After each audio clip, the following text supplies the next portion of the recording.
Dapat kaya mong isakripisyo na dapat mukha kang baliw sa pandinig ng iba, sa paningin ng iba dahil sa sobrang laki ng pangarap mong yan. Hindi dapat ang pangarap mo yung magkaroon ng mga sports car, magkaroon ng malalaking bahay, makapamasyal sa mga iba't ibang lugar. Hindi dapat ganyan ang pangarap mo. Dapat ang pangarap mo ay ayos lang kahit tunog suntok sa buwan, kahit malayo sa katotohanan. Pangarap mo yan eh. Ikaw magpipigure out niyan kung paano may sasakatuparan yan. Kahit nakakatawa sa ibang tao, kahit husgahan ka nila na baliw ka ba, nahihibang ka ba, isakripisyo mo, lunukin mo yung mga paratang nila, isakripisyo mo. Ayoko lang mangyari na ilelevel mo yung pangarap mo dahil mukha kang baliw dyan sa pangarap mong yan. Napaka-imposible, napakasuntok sa buwan dahil sa sobrang taas, sobrang laki ng pangarap mo, kakaiba sa pandinig nila. O ang gagawin mo, ilelevel mo na lang yung pangarap mo, igagaya mo na lang sa iba. Huwag mong ilelevel sa kanila dahil mukha kang baliw sa pangarap mong yan. Yun ang tinutumbok ko. Pangarap mo yan, panghawakan mo yan. Kahit sabihin nila na parang wala ka sa sarili mo, okay lang yan. Don't compromise. Huwag mong bibitawan. Hindi lang talaga sanay ang mga tao nakakarinig ng mga ganyang klaseng pangarap. Ito sasabihin ko sa iyo ha. Lahat ng idol mo na malalaking tao na ngayon, pustahan tayo, may pangarap din yan dati na tunog-tunog baliw sila.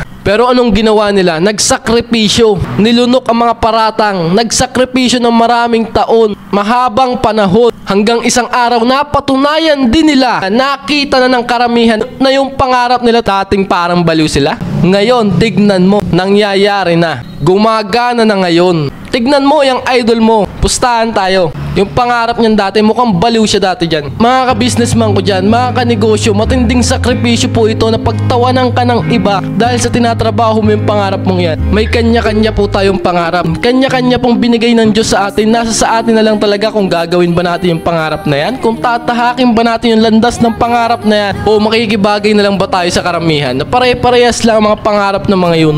Anong pipiliin mo? Tatahakin mo ba yung landas na binigay sa'yo ng Diyos ng pangarap na yan, na tinanim sa'yo ng Diyos sa puso mo, o makikibagay na lang ba tayo sa karamihan? Ngayon, uulitin ko, magsakripisyo ka na. Kahit husgahan ka nila na parang wala ka sa sarili mo. Kung gusto mo talaga ng pangarap na yan, kung gusto mo talaga ng yaman sa mundong to, kailangan yung pangarap mo, dapat totoo yan. Sa'yo talaga yan, hindi yung kinopya mo lang sa iba. Pangarap na nga lang, kukopyahin mo pa sa iba. Wala ka bang ka-originality? Magdasal ka tuwing umaga, hapon. Kung hindi mo alam yung pangarap mo, magdasal ka. Ipanalangin mo. Ipanalangin mo na maging malinaw sa'yo kung ano nga ba ang tinanim ng Diyos sa puso mo. Yung pangarap na yun. Para kahit anong harang ng ibang tao, kahit sinong tao, kahit anong harang ng mga yan, tutuparin mo pa rin yan dahil sa'yo talaga yan. Hindi yung pinilit lang idikta sa'yo ng ibang tao na yan yung pangarapin. Ayos!